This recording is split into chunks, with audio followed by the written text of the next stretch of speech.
So first of all, it's generally going to be a giant pain in the neck. Why is that? So the Wikipedia community tends to be skeptical of new pages because so many people have created them for marketing or vanity purposes, and it's supposed to be an encyclopedia. The other thing is Wikipedia has that notability standard that I mentioned, which requires you to have, a certain number of profiles about you. But the challenge with Wikipedia is anything that you publish yourself or say about yourself is considered bias. That was Josh Greene, and Josh is throwing down some truth bombs about Wikipedia and why we should not get drawn into the hype of being on Wikipedia. And he explains why. I learned a lot. And then after we learn to not worry so much about Wikipedia, he breaks down 7 things to do instead to take control of your online reputation. And one of these 7 things was a good reminder to me and something that I need to jump back on right away. So I think you will really like this episode with Josh.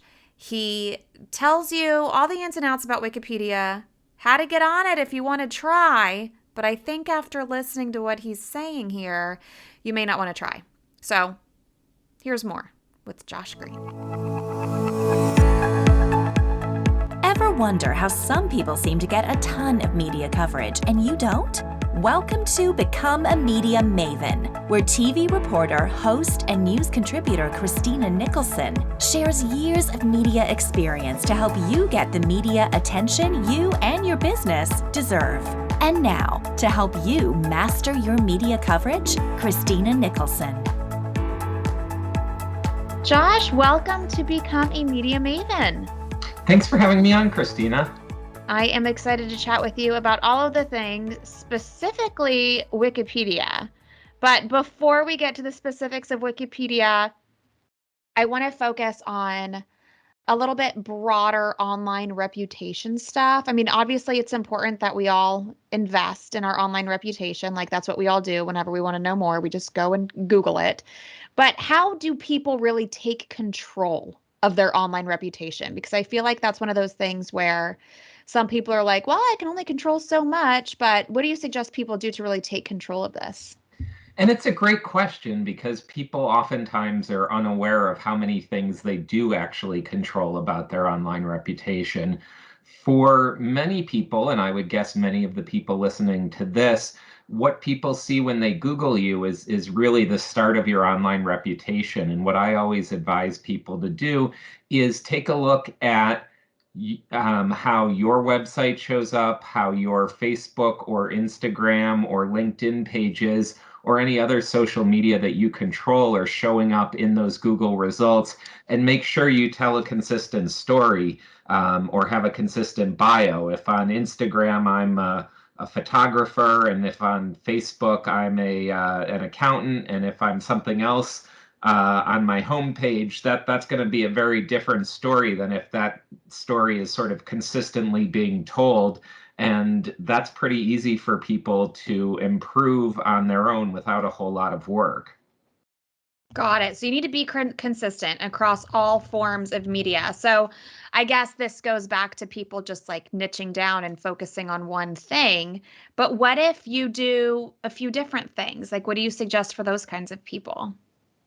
I would generally say just making sure you have consistent information in the right places, and just don't let your identity be a default. Or I often see this on LinkedIn. People set up their bio 10 years ago when they joined, and it isn't really relevant to what they're doing today. So there's certainly a lot of people that have hyphens in all the things you do. And really the key to that is just being consistent, or tailoring to a particular audience on a particular platform, but just making sure you're doing it consciously. Got it. And I see that too on LinkedIn. Like, especially with the pictures, a lot of people don't update their pictures for a very, very long time. And you can tell they're just like a 1990s headshot at JCPenney. Right? And a lot of these things are not big dollar fixes. It's just taking a little time to see how things look through the eyes of someone who's just meeting you for the first time. Got it. And then are there any tools specifically that are considered most important or ones that we should focus on to manage our online reputation?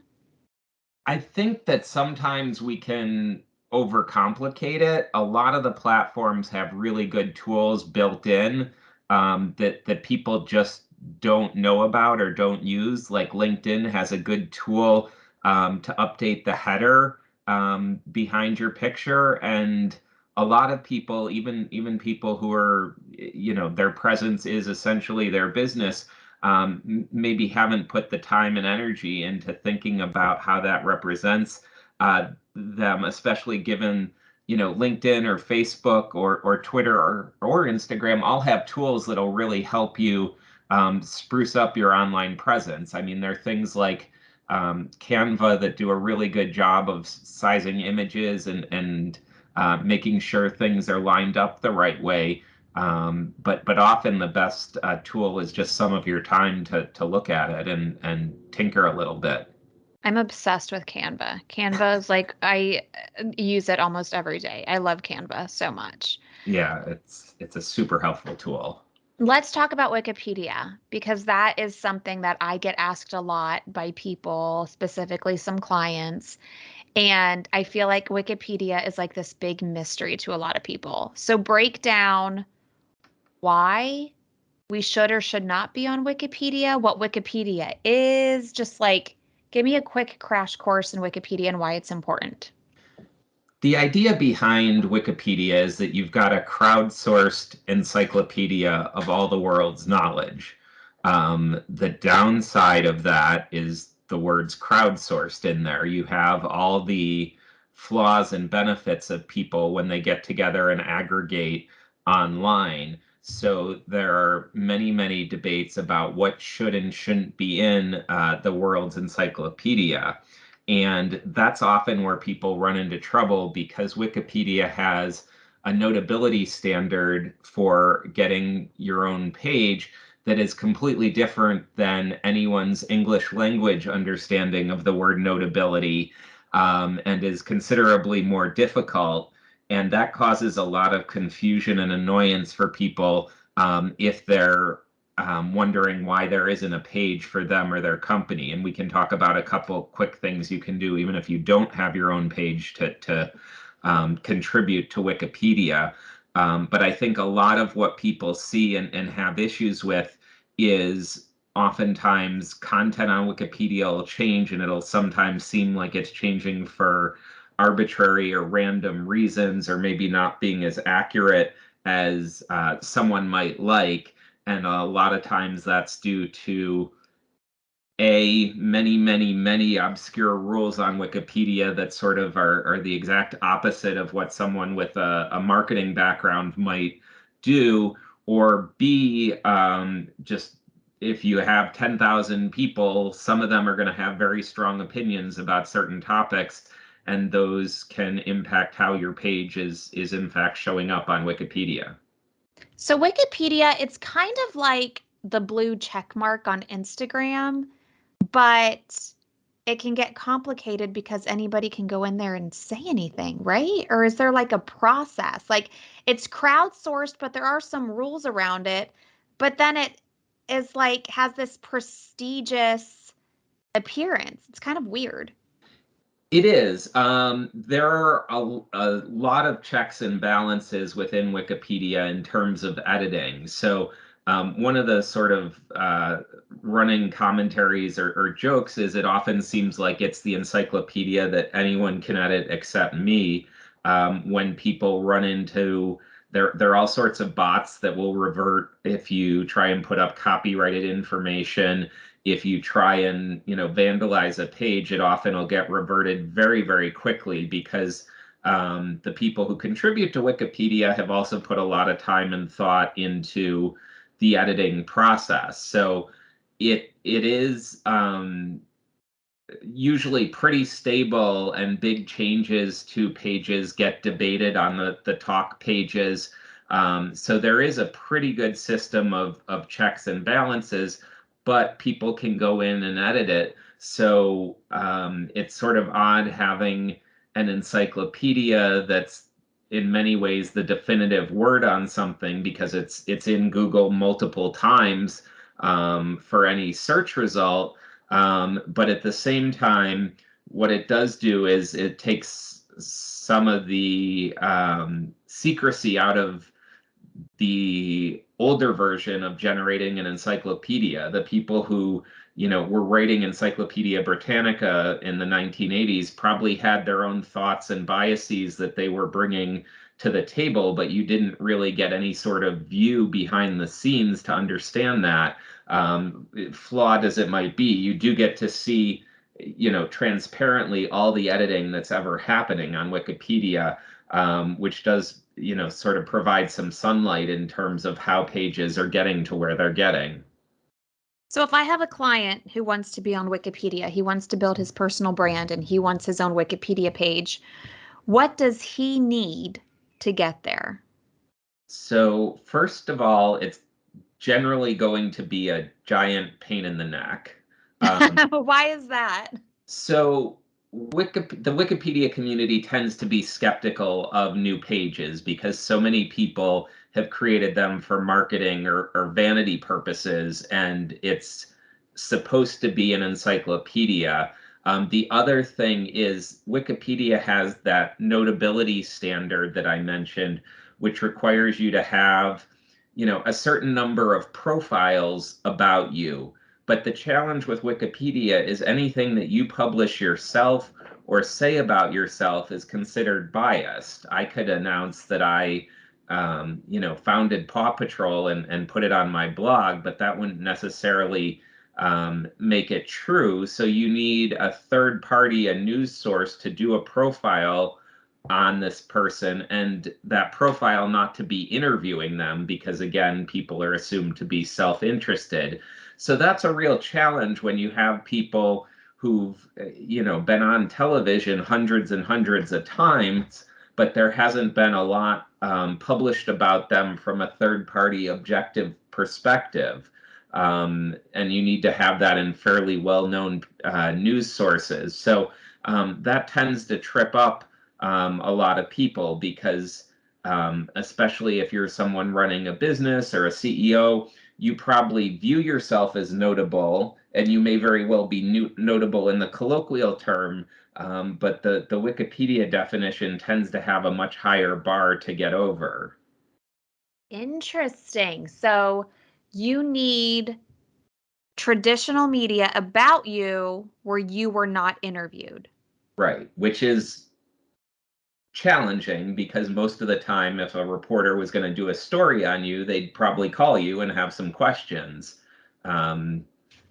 It's sort of the difference between a biography and an autobiography. You could quote the biography, you can't quote the autobiography. Got it. It's very similar to when you are requesting verification on social media.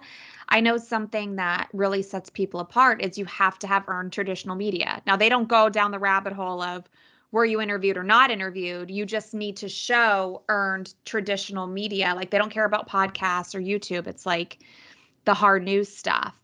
Okay, very interesting. Now, say maybe you have that, which I understand it's tricky to have that. Then what do you do? Because I've never heard of or seen like apply for a Wikipedia page here. So like how do you go about that? Because some people, I really think they want it just for vanity, just for maybe SEO. You can ask Alexa who I am and she'll tell you because it's on Wikipedia. But like how would you actually physically get it there? So the amusing part of this process is theoretically someone who's a Wikipedia editor already will decide that they think you should have a page, write a page about you, and submit it through the articles for creation process where it gets reviewed. So the idea behind Wikipedia, the sort of official viewpoint is, well, if you're supposed to have a page, someone on the internet will eventually create one about you and it will go through this approval process.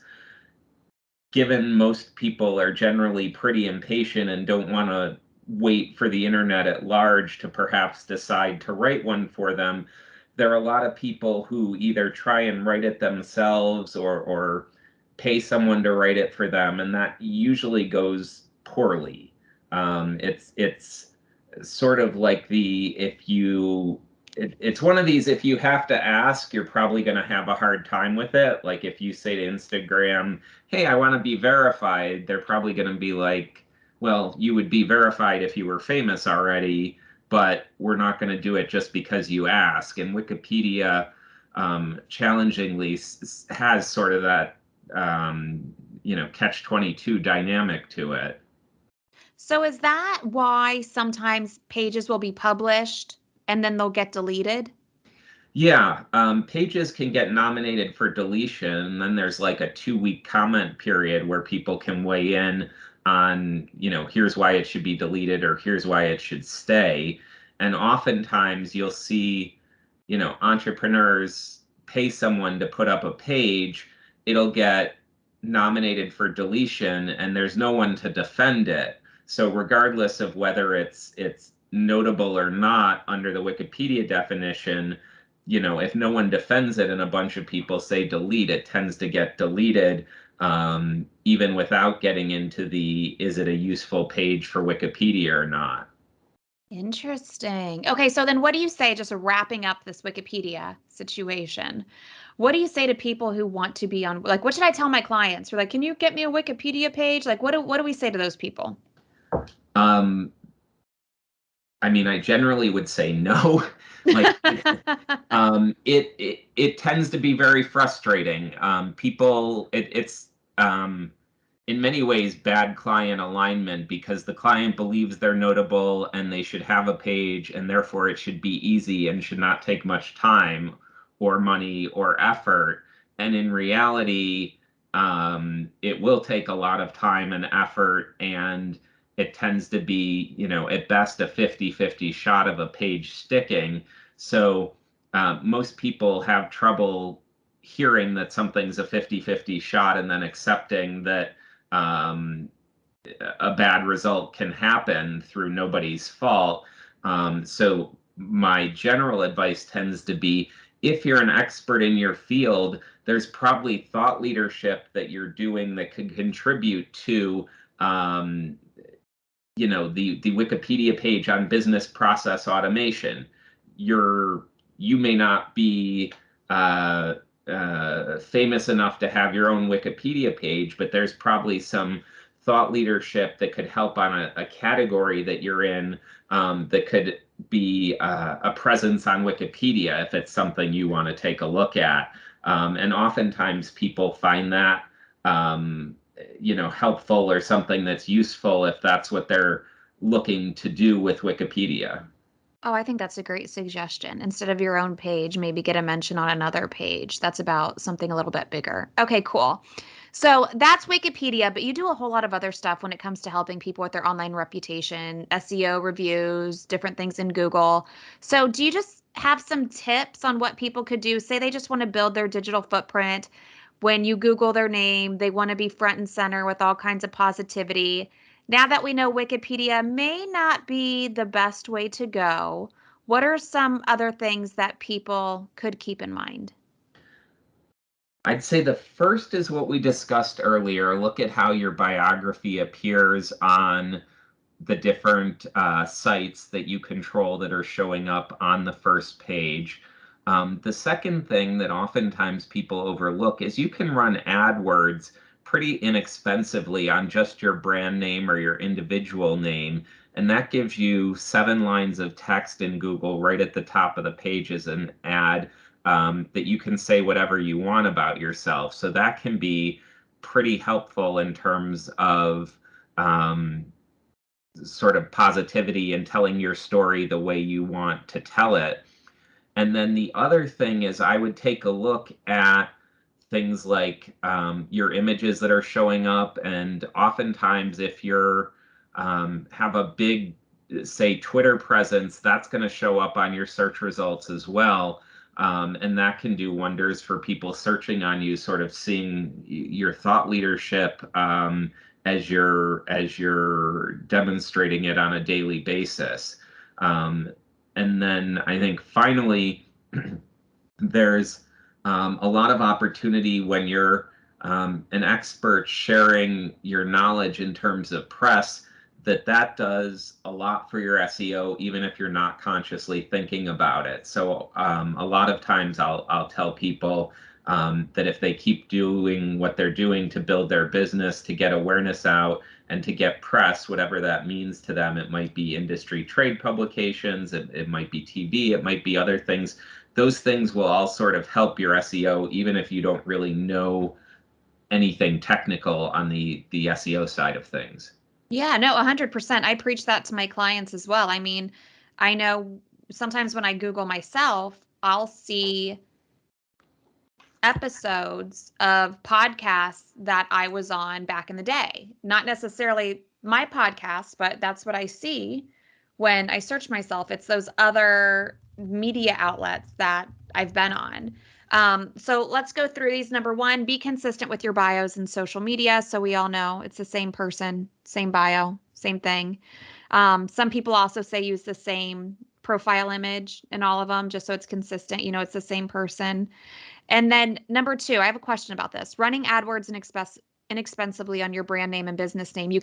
Is that like just to control the narrative? You get that line of text at the top. You can say whatever you want about yourself. That's just controlling the narrative. Because if people are Googling you or your business name, they're going to find you, but that's more so just to be like, hey, this is me. This is what I do. Before you see anything else below this, I want you to know this first.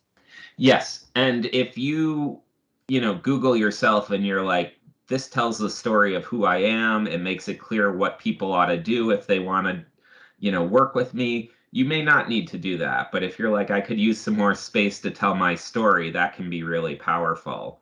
And one final tiny tip, if under your bio on the right side of the page it says claim your knowledge panel, definitely do that. It gives you more control over what's showing up about you in the right top side of Google as well. What does that mean, claim your knowledge panel?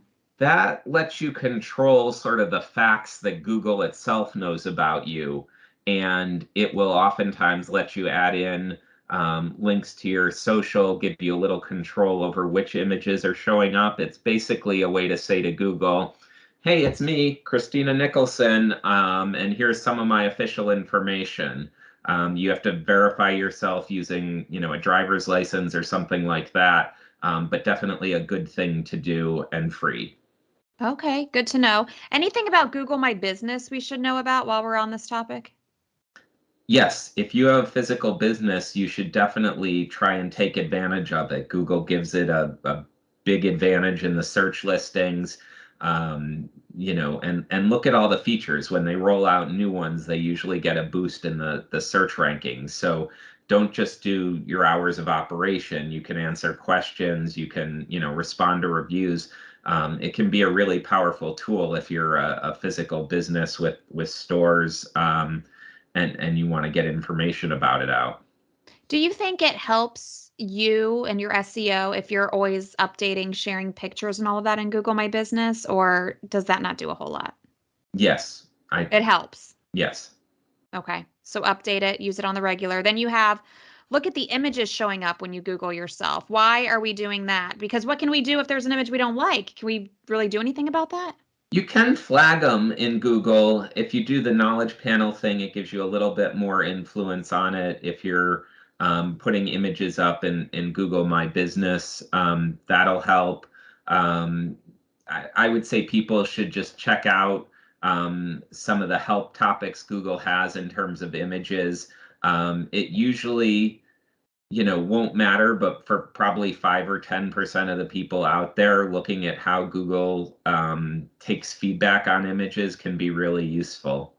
Okay, good to know. Use Twitter for thought leadership. Yeah. And press hits do a lot for SEO. You're speaking my language there. Love that. Okay, and then I guess to add an eighth point, I would say don't stress about Wikipedia, and we have heard all of the reasons why. That's awesome, Josh. Is there anything else you want to add that I should have asked before we say goodbye? I think we covered it. Thanks for having me on today. That was so much. If people want to learn more, where can they find you? We're at themathergroupllc.com. I will link to that in the show notes. And then I'm also linking to you on LinkedIn. And I am linking to you on Twitter where you share your thought leadership.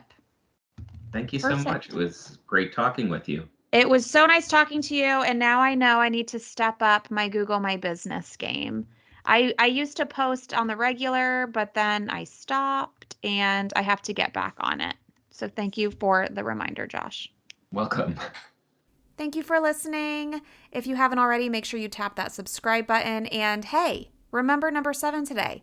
Press hits do a lot for SEO. So if you want to get more press, then make sure you attend my workshop called 5 Simple Steps to Getting Featured in the Media. All you need to do is visit earnmedianow.com and I will see you there. You can also get all of Josh's information on LinkedIn, Twitter, and his website in the show notes for this episode. I will also link to that workshop at earnmedianow.com. Thank you for listening, and I hope to see you here in a couple of weeks on another episode of Become a Media Maven. If you want to reach me in the meantime, you can find me on Instagram and Twitter at Christina All Day.